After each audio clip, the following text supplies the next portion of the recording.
শিরক করবেন না, বেদাত করবেন না। আমরা সবাই শিরক বেদাতের বিরুদ্ধে কথাগুলি বলছে না। আমরা সবাই তৌহিদি জনতা, এই কথা বলছে না। আরে মাজার পূজা করে বলছে তৌহিদি জনতা, বলছে না? বলছে না? হ্যাঁ, মিলাদ করে বলছে তৌহিদি জনতা, পীরের মুরিদ হয়ে বলছে তৌহিদি জনতা। তৌহিদি জনতা আর শিরক বেদাতের আমরা কি বিরোধী, এই সব কথা সবাই বলছে। কিন্তু মিলাদ বেদাত, হ্যাঁ, মাজারে সেজদা শিরক, মাজার থেকে আশা করা, হ্যাঁ শিরক, যে সেখান থেকে কিছু পাবো। বালা মুসিবত হলে মাজারে গিয়ে ধর্ণা দেওয়া, অথবা অলিয়া আউলিয়া গোস কুতুব সারা পৃথিবী ধরে আছেন, এসব বিশ্বাস শিরক। এইভাবে এক একটা করে ধরিয়ে দেওয়া সাধারণ মানুষকে, যেগুলো শিরক, এটা বিদআত। আবার নিয়ত পড়া বিদআত, সম্মিলিত মোনাজাত বিদআত। আর নবীর নাম আসলে, হ্যাঁ, আপনার বৃদ্ধাঙ্গুলি চুমা দেওয়া আর চোখে লাগানো, এসব বিদআত। জি, এগুলি ইসলাম নয়। 12 রবিউল আউয়ালে জন্মবার্ষিকী পালন করা নবী সাল্লাল্লাহু আলাইহি ওয়াসাল্লামের বিদআত। এটি নেকির কাজ নয়, এটি গুনাহের কাজ, জাহান্নামে যাওয়ার কাজ। নবী সাল্লাল্লাহু আলাইহি ওয়াসাল্লাম করেননি, তার 4 খলিফা করেননি, আপনার ইমাম আবু হানিফা করেননি। আপনি হানাফি নিজেকে বলছেন, আবু হানিফা করেননি, করতে বলেননি। বলে প্রমাণ করেন যে আবু হানিফা রাহিমাহুল্লাহ জীবনে কতগুলি 12 রবিউল আউয়াল এসে প্রতি বছরে একটা বারে বলে তিনি মিলাদুন্নবী করেছেন, শাফি করেছেন, মালিক করেছেন, আহমদ করেছেন, কেউ করেছেন? তাহলে কোত্থেকে নিয়ে আসলেন? তারপরেও গায়ের জোরে আপনি হানাফিও থাকবেন, গায়ের জোরে আপনি মুসলিম থাকবেন, গায়ের জোরে নবীর উম্মত থাকবেন আপনি। আল্লাহ বুঝার তৌফিক দান করুন। তো শুরু করি তাহলে।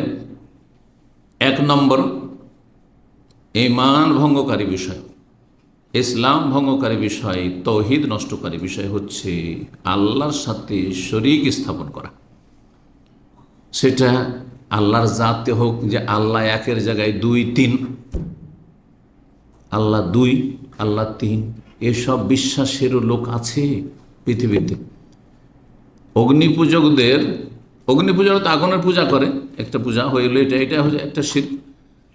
আর তাদের আরেকটি আকীদা হচ্ছে যে স্রষ্টা হচ্ছে 2, স্রষ্টা হচ্ছে খালেক হচ্ছে মানে সৃষ্টিকর্তা 2। এক হচ্ছে ভালো জিনিসের সৃষ্টিকর্তা, আর এক হচ্ছে মন্দের সৃষ্টিকর্তা। এবং ফার্সি ভাষা আছে ইয়াজদা, এই কথাটি উর্দুতে অনেকে ব্যবহার করে, যারা উর্দু সাহিত্য চর্চা করে। ইয়াজদা অনেক মুসলিমরা বলে, খোদা ইয়াজদা, আল্লাহকে বলে। ইয়াজদা মানে ভালো জিনিসের সৃষ্টিকর্তা, যেগুলো দুনিয়ার ভালো উপকারী জিনিস। দুনিয়াতে ভালো আর মন্দ দুটোই জিনিস আছে। অনেক সৃষ্টি আছে যেগুলো আমাদের উপকারে আসে, অনেক সৃষ্টি আছে যেগুলো আমাদের উপকারে, বাহ্যিক উপকার আসে না। সাপ, বিচ্ছু, হিংস্র পশু, কষ্টদায়ক বস্তু, এগুলো কি আমাদের কাজে আসে, উপকারে আসে? বাহ্যিক কোনো উপকারে আসে না। তো এইরকম যেগুলি খারাপ জিনিস, সেগুলির সৃষ্টিকর্তা হচ্ছে আহরমান। তাহলে 2 খোদা, 2 এলাহ তাদের কাছে হইল। 3 এলাহ খ্রিস্টানদের কাছে তৃতীয়বাদ। জি, আর তার 33 কোটি দেবতা। হ্যাঁ, হিন্দুদের ধর্মকর্ম, 12 মাসে 13 পূজা, আরও কত পূজা নিত্য নতুন আসতে আছে। আর যারা মাজারপন্থী, তাদের কাছে হ্যাঁ আল্লাহ রাব্বুল আলামিন শুধু আল্লাহর, বাকি যা কিছু নিতে হবে, চাইতে হবে, সবার জন্য ডিপার্টমেন্ট ভাগ করে দেওয়া আছে। রাষ্ট্রপতি শুধু নিজের সম্মাননা নিয়ে যেন বসে আছেন, আর সব দপ্তর ভাগ করা আছে, অমক মন্ত্রী, তমক মন্ত্রী, মন্ত্রীদের কাছ থেকে ওই দপ্তর থেকে তুমি হ্যাঁ যেই সমস্যা আছে সেই সমস্যার সাথে সংশ্লিষ্ট মন্ত্রণালয়ে তুমি যাও। এইভাবে তারা আল্লাহ রাব্বুল আলামিনের একত্বকে, তৌহিদকে ভাগ বন্টন করে কাকে দিয়ে দিয়েছে? মৃতদেরকে দিয়েছে। জিলানিকে দিয়েছে, চিস্তিকে দিয়েছে, শাহজালালকে দিয়েছে, শাহপুরানকে দিয়েছে, বাইজিদ বোস্তামিকে দিয়েছে, আর মেহেল্লাজকে দিয়েছে। ব্যাস, তাদেরকে দিয়ে দিয়েছে দুনিয়াতে।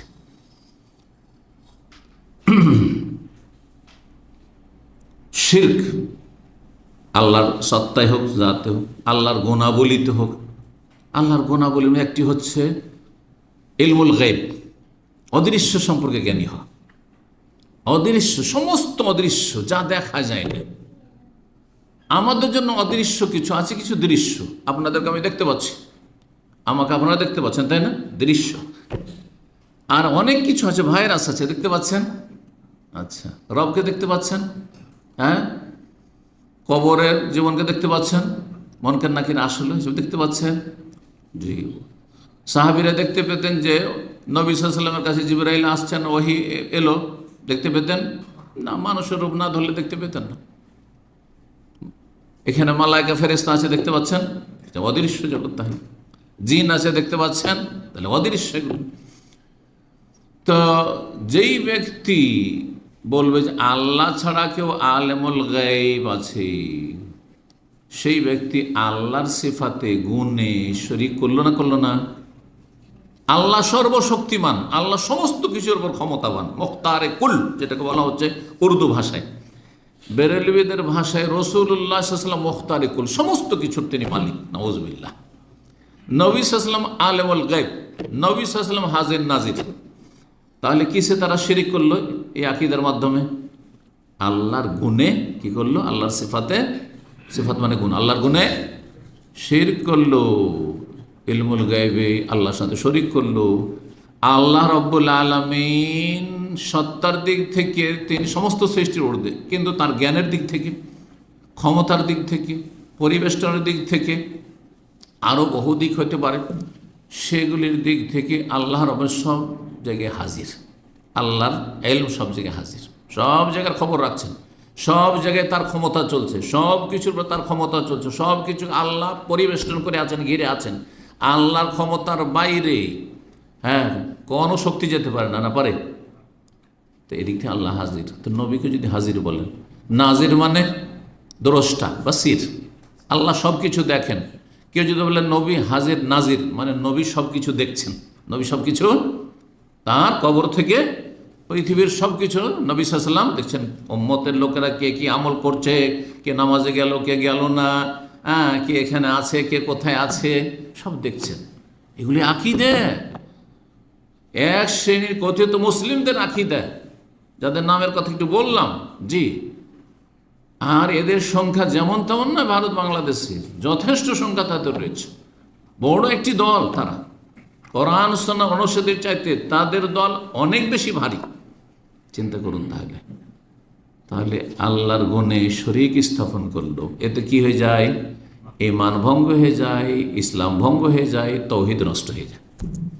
শিরক, আল্লাহর ইবাদতে শিরক। আল্লাহ ছাড়া কাউকে সেজদা করে দিল, আল্লাহ ছাড়া কাউকে সেজদা করে দিল, জীবিত অথবা মৃত, মাজারে সেজদা করলো। আল্লাহর ঘর ছাড়া অন্য কেউ ঘরের তওয়াফ করলো, মাজারে তওয়াফ করলো। আল্লাহর ঘরের ওপর গেলাফ চড়ানো আছে, ওই লোকে মাজারে চাদর চড়াইলো। মাজারে কেন চাদর চড়াইলো? এই জন্য যে চাদর চড়ে কিছু পাবো। তাহলে এটা কি করলো? শিরিক করলো। কেন মাজারে চাদর চড়ায় না আমাদের মানুষরা? মনে করেন এর মাধ্যমে বরকত হাসিল হবে, আমার রুজি বাড়বে, আর আমার আলা মুসিবত থেকে আমি নিরাপদ থাকবো, আমার মনের আশা কামনা বাসনা পূর্ণ হবে, ইত্যাদি ইত্যাদি। তাহলে এগুলি সবগুলি শিরক, আল্লাহর ইবাদতবন্দেগীতে শিরক। আল্লাহ ছাড়া অন্যের কাছে চলে, ইয়া গাউস মাদাদ, ইয়া গরিব নওয়াজ, শাইয়ান লিল্লাহ, কিছু দেন আল্লাহর ওয়াস্তে, দেখি শিরক। শিরক না? বড়। সুতরাং বড় শিরক করলে, বড় শিরকের আকীদা, বড় শিরকি কথা অথবা বড় শিরকি আমল করলে কি হয়ে যায়? ঈমান, ইসলাম, তাওহীদ ভঙ্গ হয়ে যায়। আল্লাহ রাব্বুল সূরা নিসার 2টি আয়াতে এই বিষয়টি ইরশাদ করেছেন, আয়াত 48 এবং আয়াত নম্বর 116। ইন্নাল্লাহা লা ইয়াগফিরু আন ইউশরাকা বিহি, নিশ্চয় আল্লাহ ক্ষমা করবেন না যদি তার সাথে শিরিক করা হয়, সেটা তার জাতে হোক, সেফাতে হোক, গুণাবলিতে হোক, অথবা তার কাজে হোক, অথবা তার ইবাদতবন্দিতে হোক।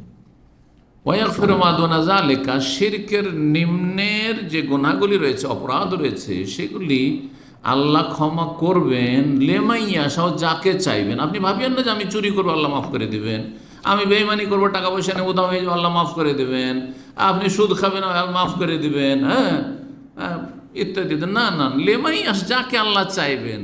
আপনাকে আল্লাহ ক্ষমা করা চেয়েছেন কিনা আপনি জানেন? তাহলে কি করে আপনি একজন মুসলিম, আল্লাহ পরকালে বিশ্বাসী, আর আপনি জেনে বুঝে পাপ করবেন? পাপের বিষয়টি হচ্ছে অনিচ্ছাকৃত পদস্খলন ঘটার মতো।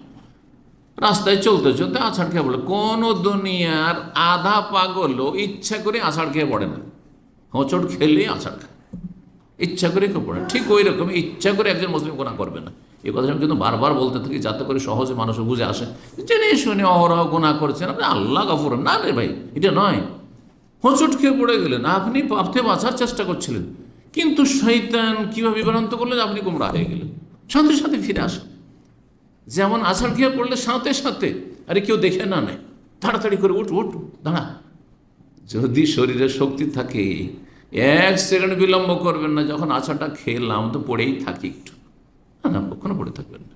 মানিজ্জত, হ্যাঁ, আপনাকে তাহাতে বাধ্য করছে উঠতে। ঠিক ওই রকমই গোনা হয়ে গেছে আল্লাহর কাছে মানিজ্জতের ব্যাপার। হাসরের মাঠে অপদস্থ লাঞ্ছিত হইতে হবে, আর মানুষরা জানলেও লাঞ্ছিত অপদস্থ হইতে হবে, সমাজে পরিবার জানলে লাঞ্ছিত হইতে হবে। সুতরাং তাড়াতাড়ি উঠে দাঁড়া, উঠে দাঁড়া মানে তওবা করা, তাড়াতাড়ি সংশোধন করে ফিরে আসে। আল্লাহ সঠিক বুঝদান করুন, সংশোধনের তৌফিক দান করুন। ইন্নাল্লাহ লা ইয়াগফিরু আন ইউশরাকা বিহি, শিরক করা হলে আল্লাহ মাফ করবেন না, চূড়ান্ত ফয়সালা আল্লাহ। তার নিচের গুনাহ হইলে আল্লাহ যাকে ইচ্ছে মাফ করবেন। ওয়া ইয়াগফিরু মা দুনা যালিকা লিমান ইয়াশা ওয়া মান ইউশরিক বিল্লাহি ফাকাদ ইফতারা ইসমান আযীমা, 48 নম্বর আয়াত। ওয়া মান ইউশরিক বিল্লাহি ফাকাদ দাল্লা দালালাম বাঈদা। এটি হচ্ছে 116 নম্বর সূরা নিসা, দুটি আয়াত সূরা নিসায় রয়েছে। আচ্ছা, দুনিয়াতে শিরিক করলো, আল্লাহ মাফ করলেন না, আর শিরকের অবস্থায় যদি মারা গেল তাহলে চিরতরে জাহান্নামে থাকতে হবে, কোনো দিন জাহান্নাম থেকে বের হইতে পারবে না।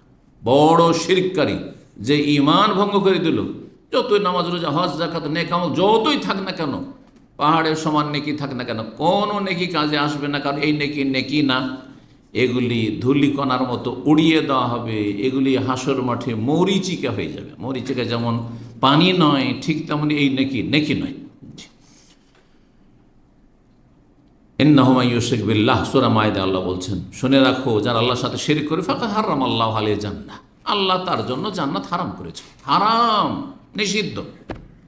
ওয়া মাওয়াহুন নার, তার বাসস্থান হচ্ছে জাহান্নাম। ওয়া মা লিয-যালিমিনা মিন আনসার, আর এসব জালেমদের কোনো সাহায্যকারী নেই, কোনো সাহায্যকারী নেই মানে সুপারিশকারী নেই। মুশরিকের জন্য হাসর মাঠে কোনো সুপারিশ নেই। যারা অন্য অন্য গুনাহে জড়িয়েছিল কিন্তু বড় শিরকে লিপ্ত হয়নি, বড় কুফরিতে, নাস্তিকও না, আর সে বড় মুশরিকও না, জন্মসূত্রেও মুশরিক না, আর মুসলিম সমাজে বড় শিরককারী নয়, তার জন্য শাফাত রয়েছে শিরককারীর জন্য। আর শিরক নিয়ে আল্লাহর সামনে হাজির হয়েছে বড় শিরক, তার জন্য ফামা তানফাউ শাফাতুশ শাফিন, সূরাতুল মুদ্দাসির আল্লাহ বলছেন, সুপারিশকারী কোনো সুপারিশ কাজে আসবে না। বহু দলিল রয়েছে। আল্লাহ ছাড়া অন্যের কাছে ফরিয়াদ করা, আল্লাহ ছাড়া অন্যের জন্য মানত করা। মানত করলো, আমার ছেলেটা যদি পরীক্ষায় পাশ করে, ডাক্তারিতে চান্স পায়, তাহলে আমি শাহজালালের মাজারে একটা খাসি জবাই করব, হ্যাঁ, একটা চাদর চড়াবো আজমির শরীফে গিয়ে। সেই ব্যক্তি মুশরিক হয়ে গেল, জান্নাত হারাম হয়ে গেল, জাহান্নাম ফরজ হয়ে গেল। এবং আল্লাহ এই গুনাহ নিয়ে আল্লাহর সামনে যদি হাজির হয় আসামির কাঠ, কখন আল্লাহ মাফ করবেন না। হ্যাঁ, তবে যতক্ষণ বেঁচে আছে তওবার দরজা খোলা আছে। আছাড় খেয়ে পড়ে গেছেন, দাঁড়াবার সুযোগ আছে, দাঁড়ানো হচ্ছে তওবা।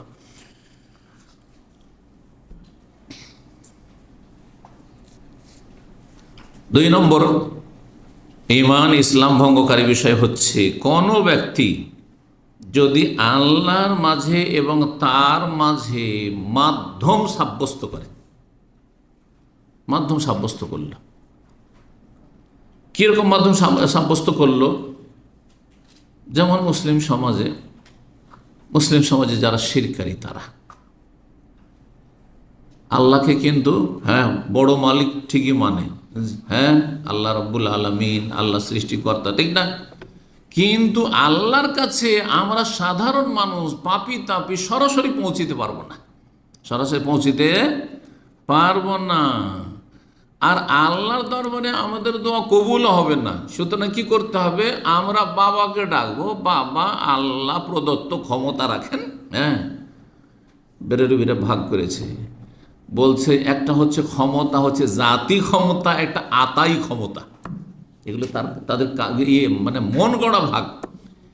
বলছে আল্লাহর ক্ষমতা হচ্ছে জাতি সত্তাগত ক্ষমতা আল্লাহর কাছে, আর আব্দুল কাদের জিলানি, খাজা বাবা, আর আপনার শাহজালাল সাহেব, যত সুফিরা আছে, পীরগুলো আছে, এদের কাছে আতাই ক্ষমতা আছে, কুদরাতি আতাই। মানে আতা মানে কি? দান, প্রদত্ত। আল্লাহ প্রদত্ত, মানে আল্লাহ এদেরকে এই রকম অসাধারণ ক্ষমতা দিয়ে রেখেছে। তুমি ছেলে মেয়ে দিতে পারবে, তুমি রোগ ভালো করতে পারবে, তুমি মনস্কামনা পূরণ করতে পারবে, ইত্যাদি ইত্যাদি। আউযুবিল্লাহ, আউযুবিল্লাহ। তার মানে আল্লাহর ক্ষমতাকে ভাগ বন্টন করে দিয়ে দিচ্ছে। এইটা হচ্ছে মাধ্যম সাব্যস্ত করা আল্লাহর মাঝে, আর তার মাঝে কি আছে? মাধ্যম আছে। আল্লাহকে ডাকতে হবে না। যেমন আপনাকে সরকারি একটা চাকরি নিতে হবে, ঠিক একবারে আজকালকার দুনিয়ার রাজত্বের সাথে তুলনা করেছে আল্লাহ রাব্বুল আলামিনের সার্বভৌমত্বকে। নাউযুবিল্লাহ। ফালা তাদরিবুলিল্লাহিল আমসাল। আল্লাহর কোনো উপমা দৃষ্টান্ত তোমরা তুলনা পেশ করবে না, কোনো তুলনা নেই।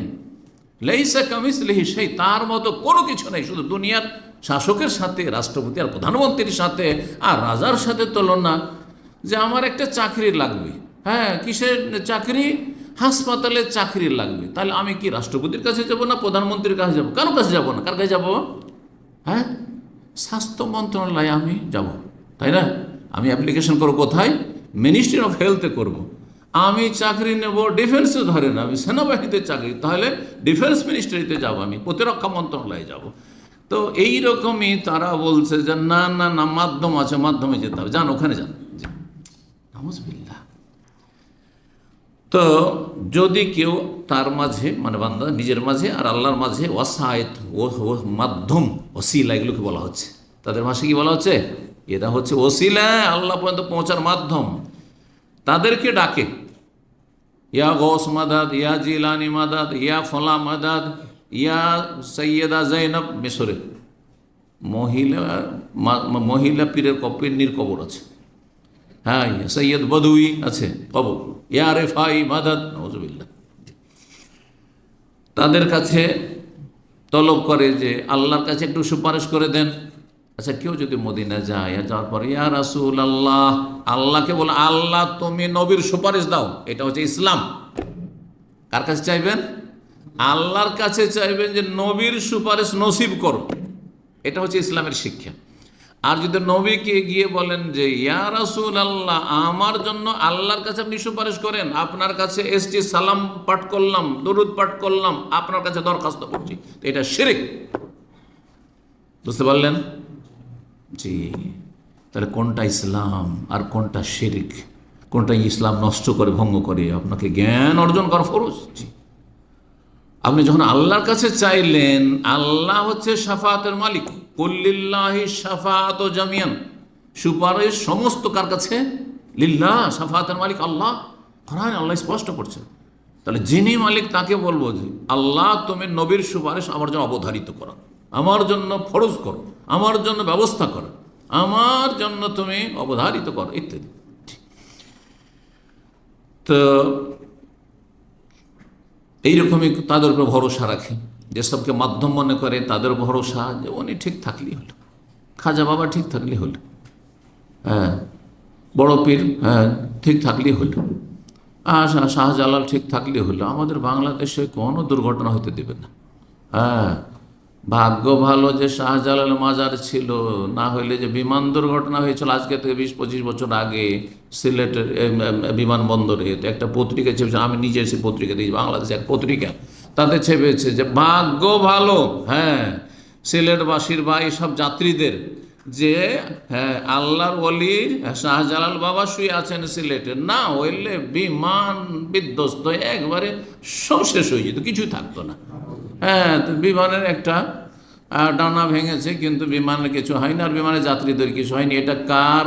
হ্যাঁ, বদৌলতে, শাহজালাল বদৌলতে। সমস্ত লিখনেওয়ালা শিরক, যে পত্রিকা লিখে করলো, মুশরিক, এবং যারা এই বিশ্বাস রাখবে তারা মুশরিক হয়ে গেল, তাদের ঈমান ভঙ্গ হয়ে গেল, ইসলাম নষ্ট হয়ে গেল। যেমন উজু করে আসার পরে বায়ু ঘুরে হলে আপনার উজু শেষ, ঘুমিয়ে গেলে উজু শেষ, নামাজ 4 রাকাত পড়া শেষ হয়ে গেছে, হাতে হাতে বসে আছেন, আর তারপরে কথা বলে নিলেন, সালাম আলাইকুম ভাই কেমন আছেন? ভালো আছেন। ভাবছেন যে তাড়াতাড়ি লোকটা উঠে যাবে, তাদের একটু কথা বলেই নি, তারপরে সালাম ফিরবো, সব শেষ। ওই দেখুন সব শেষ, ঠিক করে। দলিল সূরা ইউনূস 18। আল্লাহ বলছেন ওয়ায়াবুদুনা মিন দুনিল্লাহ, তারা আল্লাহকে বাদ দিয়ে, যারা মুশরিক বহুত্ববাদী, তারা আল্লাহ ছাড়া অন্যকে কি করে, অন্যের ইবাদত করে, অন্য উপাসনা করে। মালা ইয়াদুর রহম আলাইন, অথচ তারা তাদের ক্ষতিও করতে পারবে না আর তাদের লাভও করে দিতে পারবে না, কিছু করতে পারবে না। যদি আমাদের লাভ করে দিতে পারতো, তো এই বন্যার অবস্থায় তাদের মায়া মমতা নেই, নির্মম হয়ে গেছেন তারা। হ্যাঁ, কত আউলিয়ার দেশ এটা? হ্যাঁ, 12 আউলিয়ার দেশ, 360 আউলিয়া না? 360, ভাইয়া তো কমিয়ে দিলেন কেন? 360 আউলিয়া, তাদের মায়া মমতা নেই। আমাদের মায়া মমতায় কত কষ্ট হয়েছে এতে, মানুষের এইসব অবস্থা দেখে, ভয়াবহ অবস্থা দেখে, আর তাদের মায়া হয়নি। তাদের যদি অনুভূতি থাকতো, তারা যদি জানতে পারতো, তাদের যদি ক্ষমতা থাকতো, তো বসে থাকতেন।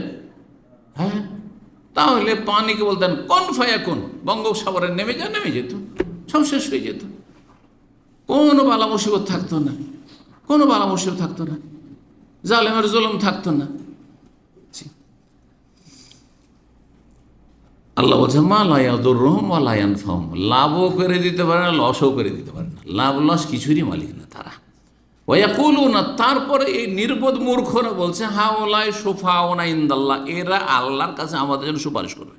এদেরকে ধরো, জেলানিকে ধরো, চিস্তিকে ধরো, অমুককে ধরো, তমুককে ধরো, ওলিয়া আউলিয়া গৌস কুতুব আবদালকে ধরো, এরাই আল্লাহর কাছে সুপারিশ করে দিবে। জি, সুতরাং চরমনাইয়ের মুরিদ হয়ে যায়, কারণ বাবারা বলে, বাবা চরমনাই হুজুররা বলেছে যে বড় বড় জাহাজ নিয়ে হাসর মাঠে আসবে। চিন্তা কি, নামাজ না পড়লেই বাকি, আর রোজা না রাখলেই বাকি, আর 7 খুন মাপ, কারণ বড় বড় জাহাজ নিয়ে, হ্যাঁ, পীর বাবা হুজুর কিবলা হাজির থাকবে, আর আমাদেরকে একা ছেড়ে জান্নাত যাবেন না।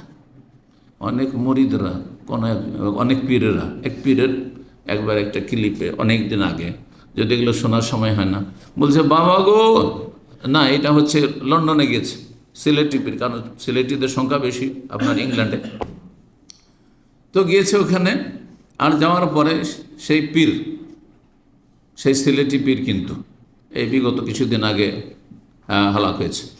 তো সেই পীর গিয়ে বলছে যে আপনারা আল্লাহর হস্তে দান করেন, মানে বকশিস দেন, আর তারপর সে বাবা, হ্যাঁ বাবা আপনাদেরকে ছেড়ে একা জান্নাতে যাবে না, বাবা আপনাদেরকে ছেড়ে একা জান্নাতে যাবে না।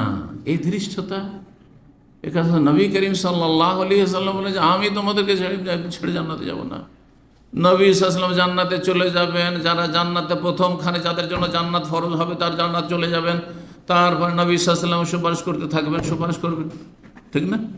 সুপারিশ চলতে থাকবে। অনেক লোক তার মধ্যে জাহান্নাম চলে গেছে, কত বছর জ্বলতে আছে, তাদের জন্য সুপারিশ হবে। এমনকি হাদিসা আছে জ্বলে জ্বলে কয়লা হয়ে গেছে, সর্বশেষ যে জাহান্নামী, যে এই উম্মতের জাহান্নামী পাপিষ্ঠ জান্নাতে আসবে। তাহলে চিন্তা করুন তো দেখি। তারপরে নবী সাল্লাল্লাহু আলাইহি ওয়াসাল্লাম, অন্যান্য আম্বিয়াগণ, তারা কেউ রাজি হবে না সুপারিশ করার জন্য, নবী সাল্লাল্লাহু আলাইহি ওয়াসাল্লাম সুপারিশ করবেন হিসাবের জন্য। কিন্তু নবী সাল্লাল্লাহু আলাইহি ওয়াসাল্লাম কারো দায়িত্ব নিয়েছেন যে আমি দায়িত্ব নিয়ে নিলাম, বরং এর বিপরীত বহু হাদিস রয়েছে। একাধিকবার নবী সাল্লাল্লাহু আলাইহি ওয়াসাল্লাম তার পরিবার পরিজন, আত্মীয় স্বজন, বংশধরকে বলেছেন ইয়া বানি আব্দুল মুত্তালিব, হে আব্দুল মুত্তালিব বংশধর, সালুনি মিন মালি মা শিতুম, তোমরা যা চাও আমার ধন সম্পদ থেকে তোমরা চাও, ফাইন্নী লা আমলিকু লাকুম মিনাল্লাহি শাইআন, আল্লাহর কাছ থেকে তোমাদেরকে কিছু নিয়ে দিতে পারবো এই ক্ষমতা আমি রাখি না। ইয়া ফাতেমা বিনতে মুহাম্মদ, হে মুহাম্মদের মেয়ে ফাতেমা, সালিনি মিন মালি মা শিত, দুনিয়ার কিছু চাও দিতে পারবো, তোমাদের কিছু চাওয়া পাওয়া থাকলে যা আছে দিতে পারবো। ফাইন্নী লা আমলিকু লাকি মিনাল্লাহি শাইআন, আল্লাহর কাছ থেকে তোমাকে জান্নাতে নিয়ে দেবে এই ক্ষমতা আমি রাখি না। তোমার যদি ঈমান আমল সাথ না দেয়, ঈমান আমল থাকলে একটু প্রোগ্রেস হবে, হ্যাঁ একটু, হ্যাঁ ধাক্কা পাবেন হয়তো, কিন্তু আপনার ঈমান আমল নেই, তাওহীদ নষ্ট করেছেন, শিরকি আমল করে আশা করেছেন যে কেউ সুপারিশ করে, কখনো না। আম্বিয়া রাসূলগণের সুপারিশ হবে না। জি, এরা কি বলতো, যারা ওসিলা ধরতো, হাওলাই সুফান, আমরা এসবের পূজা করি, মা না'বুদুহুম, সূরা জুমারের আরেকটি আয়াত রয়েছে, আমরা আসলে এদের পূজা করি না, ইল্লা লিয়ুকাররিবুনা ইলাল্লাহি যুলফা, এরা আল্লাহর সান্নিধ্য লাভ করিয়ে দেবে, আল্লাহর কাছাকাছি আমাদেরকে করে দেবে, আল্লাহর কুরবত হাসিলের জন্য, নৈকট্য অর্জনের জন্য এদেরকে ডাকছি। এরা মাধ্যম, এদের মাধ্যমে এদের ভায়া হয়ে আল্লাহর কাছে যেতে পারবো।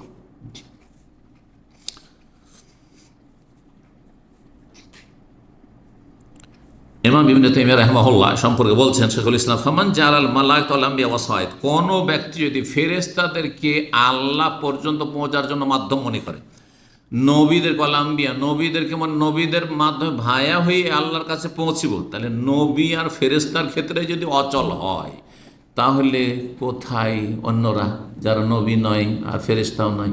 হ্যাঁ, সুফি যারা, জি, ইয়াদুহুম, তাদেরকে ডাকলো, ফেরেশতাকে ডাকলো, ইয়া জিবরাইল, সাহায্য করো, উদ্ধার করো, ইয়া মুহাম্মদ, ইয়া রাসূলুল্লাহ, মাদাদ ইয়া রাসূলুল্লাহ, বলে না মাজার পূজারী, বলে না মাদাদ, সাহায্য করুন ইয়া রাসূলুল্লাহ, রক্ষা করুন ইয়া রাসূলুল্লাহ।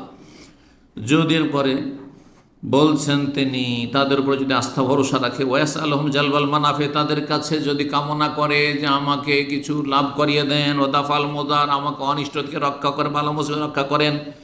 যেমন কেউ যদি চায় যে ইয়া রাসূলুল্লাহ, আমার গুনাহ খাতা মাফ করিয়ে দেন, আমার অন্তরকে হেদায়েত দান করেন, আমার বালা মুসিবত দূর করে দেন, অভাব দূর করে দেন, অনাটন দূর করে দেন, ফাহুয়া কাফিরুন বিইজমাইল মুসলিমিন, মুসলিম উম্মার আইম্মায়ে কেরাম, ওলামায়ে কেরামদের এজমা, সর্বসম্মতি ক্রমে কাফের, সে কাফের মুশরিক। যে ব্যক্তি এইরকম বিশ্বাস রাখবে যে ফেরেশতা, নবী এরা কি মাধ্যম, অসায়ত মাধ্যম, এদেরকে ধরলেই কাজ হয়ে যাবে, এদেরকে ধরলেই কাজ হয়ে যাবে। দুনিয়ার ওপর কেয়াস করলো, যুক্তিতে মুক্তি খুঁজলো যে দুনিয়াতে প্রধানমন্ত্রীর সাথে দেখা করা সম্ভব নয়, কিন্তু তার বংশের যদি পেয়ে যায়, তার ডান হাত কাউকে যদি পেয়ে যায়, ধরেন একজনের সাথে খাতির হয়ে গেছে এই বংশে, অনেকে বড়দের সাথে এভাবে দেখা করে না, হ্যাঁ, অথবা নিজের এলাকার এমপি, চলে না, এমপি সাহেবকে ধরলে, এমপি সাহেব স্ট্রং এমপি আছে, প্রভাবশালী এমপি আছে, হ্যাঁ, ওনার কথাকে না করতে পারবো, ওনার মাধ্যমে আমি দেখা করবো, করছে না, ঠিক ওই রকমই মনে করেছে রব্বুল আলমিনের সার্বভৌমত্বকে আর মহান কুদরতে কামে লাগে। এরা শিরকি আকীদা রয়েছে। মাজমুয়া ফাতোয়া প্রথম খণ্ডে 124 পৃষ্ঠায় তিনি এই কথাগুলি বলেছেন। 3 নম্বর বিষয়, যাতে ঈমান, ইসলাম, তৌহিদ কি হয়ে যায়, নষ্ট হয়ে যায়, ভঙ্গ হয়ে যায়, তা হচ্ছে কেউ যদি কাফের মুশরিকদেরকে কাফের মুশরিক না মনে করে। কাফেরকে কাফের বলা যাবে না, এ কথা শুনেছেন না শোনেননি? এটা এত ব্যাপক আকার ধারণ করেছিল, একটু মনে হয় ঠান্ডা হয়েছে, এখন একটু ঠান্ডা হয়েছে, না হলে আজকে থেকে 25-26 বছর আগে প্রথম যখন এখানে দাম্মাম এসে দাওয়াতি কাজ শুরু করলাম, তখন এই প্রশ্নগুলি অনেক আসতো, শেখ কাফেরকে কাফের বলা যাবে না তো? হ্যাঁ, শেখ তো বলতো না, কারণ শেখ বলো মানে ও কিছু শিখে গেছে, তখন কি বলতো, হুজুর কাফেরকে কাফের বলা যেত না, কাফেরকে কাফের বলা যাবে না। কাফেরকে কাফের বলে তো মুসলিম বলতে হবে নাকি? তার মানে মুসলিম বলতে হবে, তাহলে হিন্দুকে মুসলিম বলতে হবে, ইহুদিকে মুসলিম বলতে হবে, খ্রিস্টানকে মুসলিম বলতে হবে, তখন হতবাহি জাহালা, মূর্খ তখন হতভম্ব, যে কি জবাব দেব, বুঝতে পারছেন? জি, আশ্চর্য কথায় বাঙালি সমাজে কথাটি আসলো কোত্থেকে, কুফরি কথা, যে কাফেরকে কাফের বলা যাবে না, এটি কুফরি কথা, এটা দিয়ে আপনি কাফের হয়ে যাবেন।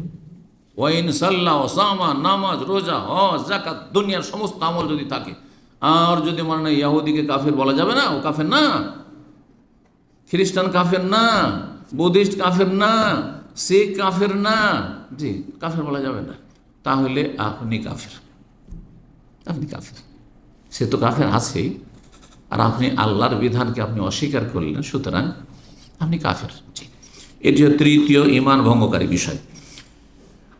তো বলছেন ইমাম মুহাম্মদ আব্দুল্লাহ রাহমাহুল্লাহ, মাল্লাম ইউকাফির মুশরিকিন, কেউ তো মুশরিককে কাফের না মনে করে, কাফের শাক্কা ফি কুফর, অথবা সন্দেহ করে। অনেক সময় জনকল্যাণমূলক কাজ অনেক করেছে, মাদার টেরেসা, জানেন তো, নাম শুনেছেন এক সময় কলকাতায়, হ্যাঁ, অনেক জনকল্যাণমূলক কাজ করেছেন, না খ্রিস্টান বানিয়েছে, হাজার হাজার মানুষকে বা তারও বেশি খ্রিস্টান বানিয়েছে, বিশেষ করে আদিবাসী, সাঁওতাল, আর যারা ওই রকম, হ্যাঁ, তাদেরকে প্রচুর মানুষকে খ্রিস্টান বানিয়েছে। তা আসলে খ্রিস্টান মিশনারির কাজই হচ্ছে এইরকম কিছু জনকল্যাণমূলক কাজ করা, আর কিছু মানুষকে সুবিধা দেওয়া, আর তারপরে আকৃষ্ট করো, আর তারপরে খ্রিস্টান ধর্মের জালে ফাঁসিয়ে দাও। হ্যাঁ, মুসলিমদের ক্ষেত্রে অনেকটাই সাকসেস হয়নি, তারপরেও অনেক ক্ষেত্রে অনেক মুসলিম মুরতাদ হয়ে গেছে। নদিয়া, পশ্চিমবঙ্গের নদিয়া জেলার একটি অঞ্চল রয়েছে, সেখানে অনেক মুসলিমরা মুরতাদ হয়ে গেছে, খ্রিস্টান হয়ে গেছে। এখনও তাদের নামগুলি মুসলিম নাম, কিন্তু সব খ্রিস্টান হয়ে গেছে। এইরকমই বাংলাদেশের আপনার উত্তরাঞ্চলের কথা শুনেছি, জানেন তো আপনারা, সেসব এলাকা পঞ্চগড় এদিক এইসব এলাকায় প্রচুর মানুষ সম্পর্কে শোনা গেছে যে তাদের নাম সব মুসলিম, আর মুসলিম সমাজে বাস করে সব খ্রিস্টান হয়ে গেছে। এগুলো খ্রিস্টান মিশনের এনজিও। কাফেরদের এনজিওতে কোনো বাধা নাই, কিন্তু মুসলিম এনজিও করলে আপনার পেরেশানি শেষ নাই। হ্যাঁ, কোথায় জঙ্গিবাদের তকমা লাগিয়ে দিবে, আর কোথায় কি করে দিবে, আর কোথায় মিথ্যাবাদী ফাঁসিয়ে দেবে আপনাকে। আউযু বিল্লাহি মিনাশ শাইতানির রাজিম। আল্লাহ রাব্বুল আলামিন সমস্ত অনিষ্ট থেকে হেফাজত করুন, এবং যারা এসব অনিষ্টকারী তাদেরকে আল্লাহ সর্বনাশ করুন। তো যারা বলছেন যদি তাদের কাফের হয় সন্দেহ করে, একজন মানুষ যখন প্রভাবিত হয়ে যায় কারো সেবা দেখে, কারো মানে জনকল্যাণমূলক কাজ দেখে, কারো আচার আচরণ দেখে, তখন যদি বলেন যে ও তো কাফের, আচ্ছা না না না না, কি করে কাফের বলবেন, এত ভালো কাজ করে, এত মানুষের উপকার করে, তাহলে আপনি কাফের। সন্দেহ করলে কাফের আছে। কাফেরকে জন্মসূত্রে যে কাফের, এখানে কাফের বলতে বা কাফের মানুষ জন্মসূত্রে যা মুশরিক, অর্থাৎ অমুসলিমকে কেউ যদি মনে করে যে সে কাফের নয়, সে অমুসলিম নয়, হ্যাঁ, তাদের কাফের বলা যাবে না। আজকাল একটু আবার হালকা করা হয়েছে, আজকাল কাফের বলছে না, অনেক আরবরা বলছে যে কাফের বলাটা একটু হয়ে যাচ্ছে, শক্ত ভাষা হয়ে যাচ্ছে। কি বলতে হবে? নতুন ভাষা এসছে অমুসলিম। কোরআন হাদিস খুঁজে ফেলে দেন, কোথাও অমুসলিম কথাটি পাবেন না। এটা আজকাল আমাদের দুর্বলতার বাস্তব প্রমাণ। যে আমরা এত দুর্বল হয়ে গেছি, কাফেরকে কাফের বলতে ভয় পাই, যার ফলে কি বলতে হবে? গায়ের মুসলিম বলতে হবে, নন মুসলিম বলতে হবে, কাফের বলা যাবে না। কাফেরটাকে গাল মনে করছি, না না, গাল না। কাফের মানে অবিশ্বাসী, মুমিন বিশ্বাসী, কাফের মানে অবিশ্বাসী। কোনো গাল নয়, এটা কোনো গাল। আপনি বিশ্বাস করেন, মোস্ট ওয়েলকাম, আহলান ও সাহলান, আহলান ও সাহলান। বিশ্বাসী, আল্লাহ বিশ্বাসী, পরকালে বিশ্বাসী, কোরআনে বিশ্বাসী, রসুলে বিশ্বাসী, ভাগ্যে বিশ্বাসী, 5 ওয়াক্ত সালাতে বিশ্বাসী, আহলান ও সাহলান, একবারে বুকে জড়িয়ে ধরবো। আপনি আমার চেয়ে বেশি ক্লিন, কারণ আমি তো পাপী, আমার তো পাপের বোঝা আছে, কিন্তু আপনার কিছু নেই। আপনি আজকে ক্লিন হয়ে গেলেন, মায়ের পেটে ভূমিষ্ঠ হওয়ার মতো হয়ে গেলেন। আলী ইসলাম ইয়াহাদি মা কানা কাবলা, ইসলাম কবুল করে নিলেন, আপনি ইসলামে বিশ্বাসী হয়ে গেলেন। সুতরাং আপনার অতীতের সমস্ত গুনাহ ঝরে গেছে, কিন্তু আমার ঝরার কোনো নিশ্চয়তা নেই।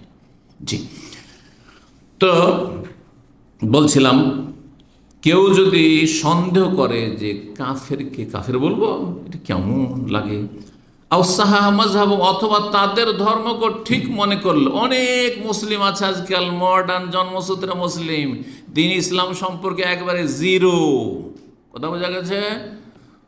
তারা বলে এটাও ঠিক ওইটাও ঠিক।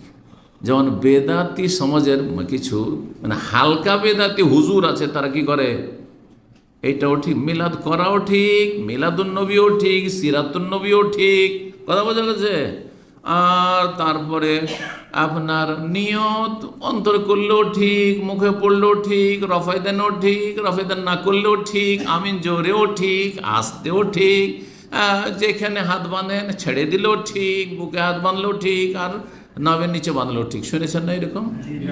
এটা আরেকটা মানহাজ মতাদর্শ আছে, সব ঠিক, কাউকে একটু অসন্তুষ্ট করতে চাই না, কাউকে টাচ করতে চাই না, সব ঠিক ভাই।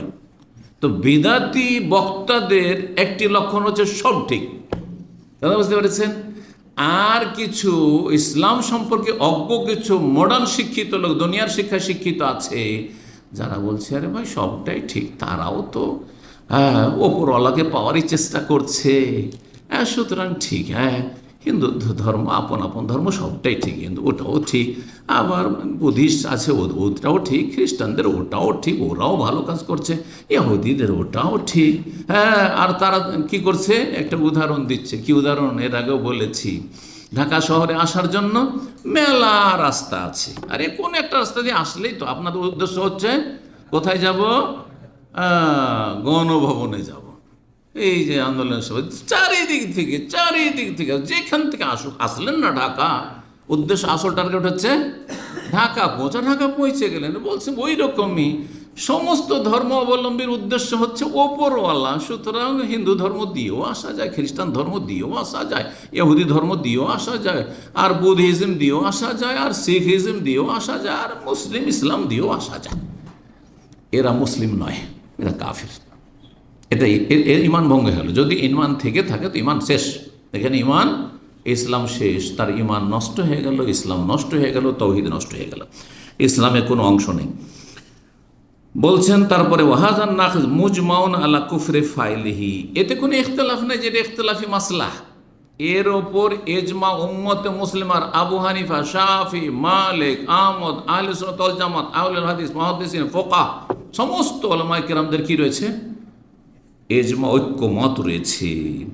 এখানে মুশরিক বলতে আল কাফিরুল আসলি, যারা জন্মসূত্রে কাফের বা অমুসলিম, তাদেরকে যদি কেউ মনে করে যে তারা মুসলিম, তাদেরকে কাফের বলা যাবে না, অথবা কাফের কেন বলছেন আপনি, আমার একটু সন্দেহ হচ্ছে, অথবা তারাও তো ঠিকই করছে, তাহলে কাফের।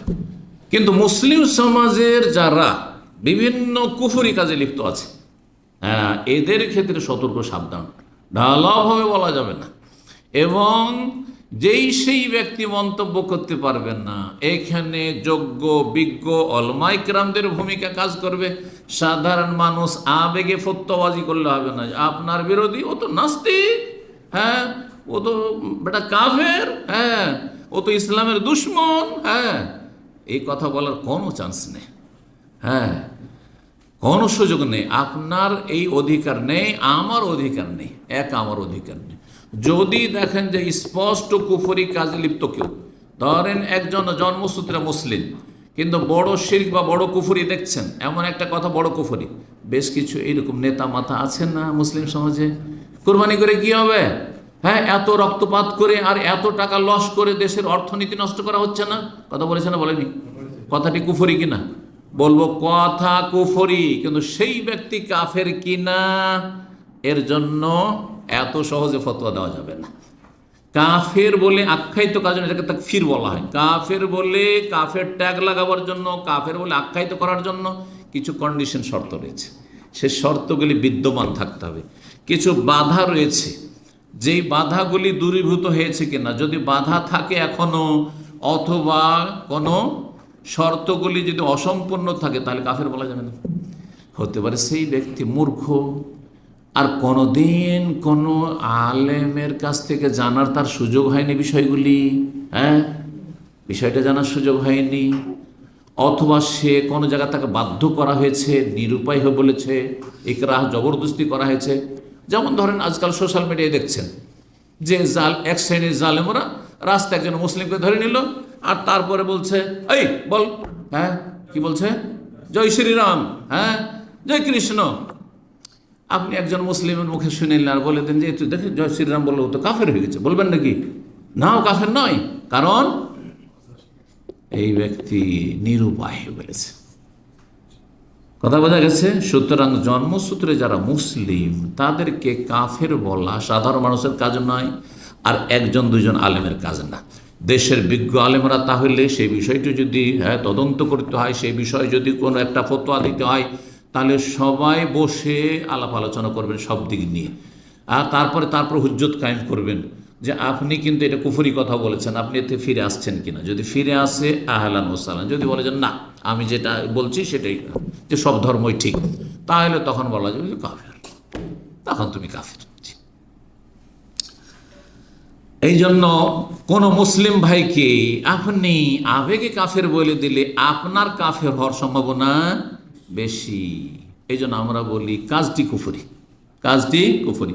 অথবা আমভাবে তাকফিরে আম করা যায়, যেই ব্যক্তি আল্লাহ ছাড়া অন্যকে সেজদা করবে সেই ব্যক্তি কাফের, সেই ব্যক্তি মুশরিক, এ কথা বলা জায়েজ, এ কথা ঠিক, সত্য কথা এটা। কিন্তু একজন লোককে, জনৈক ব্যক্তি আপনি দেখছেন যে সেই ব্যক্তি কি করলো, আপনার চোখের সামনে মাজারে সেজদা করে দিল, আপনি বলবেন যে তুমি কাফের, এ কথা আপনার বলার ইখতিয়ার নেই। এটা তাকফির মুআয়্যান, নির্দিষ্ট ব্যক্তিকে, নির্দিষ্ট একটি দলকে ঢালাওভাবে, নির্দিষ্ট একটি পরিবারকে ঢালাওভাবে কাফের, এরা সব নাস্তিক, এটা বলা যাবে না। দাদা বোঝা গেছে?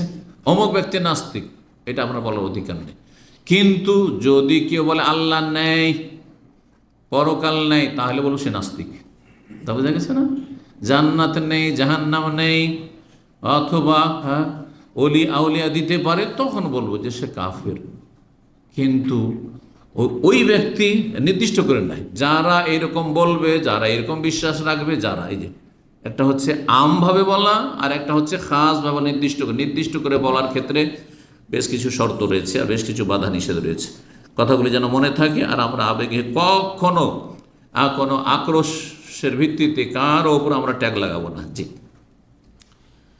মুসলিম সমাজের কেউ যদি হয় আর ইসলামের একবার সুস্পষ্ট বিষয় যদি অস্বীকার করে, তখন কাফের বলা যাবে। এমন সুস্পষ্ট বিষয় যেটা জানাটা স্বাভাবিক বিষয়, যেমন আল্লাহ সম্পর্কে, আল্লাহ এক, পরকাল, রাসূল। এখন একজন জন্মসূত্রে মুসলিম আর মুহাম্মদ সাল্লাল্লাহু আলাইহি ওয়াসাল্লামকে রসুল মনে করেন না, তারপরে বলছেন না কিছু বাধা আছে। আর কিসের বাধা আছে? স্পষ্ট বিষয়টি বোঝা গেছে না? রিসালাতকে অস্বীকার, কোরআন আল্লাহর কিতাব অস্বীকার, কাফের। জি। তো বলছেন কেমন আনকারাল বাস ওয়াল কিয়ামত, কেউ যদি পুনরুত্থানকে অস্বীকার করে, কিয়ামতকে অস্বীকার করে, অথবা কোরআন একটি আয়াতকে অস্বীকার করে, একটি আয়াত অস্বীকার করে, আমি এটি আয়াত মানি না, এইটি আমি এই সূরাটি আমি বিশ্বাস করি না, এই বিষয়টা আমি চোরের শাস্তির বিধান বিশ্বাস করি না, ও কাফের। জি, ইত্যাদি। তখন মোরতাদ বলা যাবে। 4 নম্বর ঈমান ভঙ্গকারী বিষয় হচ্ছে যেই ব্যক্তি বিশ্বাস করবে আন্না হাদিয়া গায়রিন নবী আকমালু মিন হাদিহি, নবী সাল্লাল্লাহু আলাইহি ওয়াসাল্লামের নিয়ে আসা আদর্শ ছাড়া অন্য আদর্শ বেশি পারফেক্ট, বেশি ভালো। কেউ যদি বলে ইসলামের চাইতেও ভালো হচ্ছে অন্য কোনো ধর্ম, অন্য কোনো মতবাদ, যেমন কেউ যদি বলে যে জাতীয়তাবাদ হচ্ছে ঠিক, অথবা গণতান্ত্রিক পদ্ধতি হচ্ছে ঠিক, আর যেটা আবু বকর, ওমর, ওসমান, আলী তাদের খেলাফতের যেটা পদ্ধতি ছিল সেটা পরে, সেটা 2 নম্বরে, তাহলে সে ব্যক্তি কাফের। কারণ নবী সাল্লাল্লাহু নিয়ে আসা আদর্শকে সে পেছনে সরিয়ে দিয়ে মনে করলো যে অন্য কোনো আদর্শ হচ্ছে বেশি পারফেক্ট। যেমন আজকাল মেলা মতবাদ আছে, সমাজবাদ, পুঁজিবাদ আছে না নেই, তারপরে মার্ক্সবাদ, মাওবাদ, কত রকম বাদ আছে, তারপর গণতন্ত্র, তন্ত্রবাদ বলে, আর না হয় তন্ত্র বলে, যত তন্ত্র মন্ত্র আছে আর যত বাদ আছে সবগুলিকে বাদ দেন। আমি এই কথাটি অনেক আগে বলেছি, যত বাদ আছে আর যত তন্ত্র মন্ত্র আছে সবগুলিকে কি করেন? বাদ দেন। এটা হচ্ছে তাগুতকে অস্বীকার করা। ফামান ইয়াকফুর বিত-তাগুত ওয়া ইউমিন বিল্লাহ, তাহলে আল্লাহর প্রতি ঈমান কায়েম হবে, না হলে কায়েম হবে না। আগে ক্লিন করতে হবে এসব বাদ থেকে, আর ইজম থেকে, আর মতবাদ থেকে, আর বাদ মানে ইজম, আর তারপরে তখন ইউমিন বিল্লাহ, আল্লাহর প্রতি লা ইলাহা ইল্লাল্লাহকে এখানে বসাইতে হবে, এখানে বসাইতে হবে, আর তারপরে সে অনুযায়ী জীবনযাপন করতে হবে। এর নাম হচ্ছে ঈমান, ইসলাম। কেউ যদি মনে করে যে ইসলাম ছাড়া অন্য কোনো আদর্শ হচ্ছে বেস্ট, আও আন্না হুকমা গায়রি আহসান হুকমিহি, অথবা অন্যের বিচার পন্থা, অন্য আদর্শের বিচার বিভাগ আমাদের চাইতে ভালো। যেমন আজকাল সারা পৃথিবীতে অধিকাংশ মুসলিম বিশ্বেও, অমুসলিম দেশে তো আছেই, যেই আইনগুলি দিয়ে বিচার বিভাগ পরিচালনা হচ্ছে সেটা হচ্ছে ব্রিটিশ ল, তাই না? জি, এর জন্য এত বছর জেল, আর এই যে কেসের প্রক্রিয়াগুলো, আর তারপরে খুনের কেসের প্রক্রিয়া কেমন, চুরি ডাকাতির কেসের প্রক্রিয়া কেমন, আর ইত্যাদি ইত্যাদি, এগুলো কেমন, এগুলো কোত্থেকে আসছে? কোত্থেকে এগুলো? সব ব্রিটিশরা 200 বছর আমাদের উপর হুকুমত করে গেছে, তারা চলে গেছে, কিন্তু তাদের আইনগুলো রেখে গেছে। আমরা বলছি স্বাধীন হয়েছে, কিন্তু কিসের স্বাধীন হয়েছে? তাদের আইন কানুন সবগুলি আমরা চলছে। শিক্ষা ব্যবস্থা, শিক্ষা কাঠামো, সমস্ত তাদের শিক্ষা কাঠামো, নাম কে আসতে ইসলামিক সাবজেক্ট একটা থাকবে, ওইটা নাম কে আসতে থাকলো, ইসলামের কিছুই শিখলো না, আর বাকি কি শিখলো? এমন কিছু শিখলো যেগুলো আল্লাহ থেকে সম্পর্কহীন করে দিল। সেকুলারিজম শিখলো, ধর্ম নিরপেক্ষতা শিখলো। এটাই না ধর্ম নিরপেক্ষতাবাদ। কেউ বিশ্বাস করে যে আমি সেকুলারিজমে বিশ্বাসী, তাহলে সেই ব্যক্তি মুসলিম না। সে ইসলামের আদর্শের ওপর অন্য আদর্শকে প্রাধান্য দিল। এইরকম কেউ যদি মনে করে যে সুফিবাদকে বিশ্বাস করে, এটি সুফিটাও এটাও বাদ, এটাকেও বাদ দিতে হবে, হ্যাঁ, ধর্মের রঙে রঞ্জিত হইলে আপনি রেখে দেবেন, এটা চলবে না আপনাকে। সুফিবাদ হচ্ছে বাদ, মানুষের তৈরি করা সুফিজম, সুতরাং সেটাকে বাদ দিতে হবে।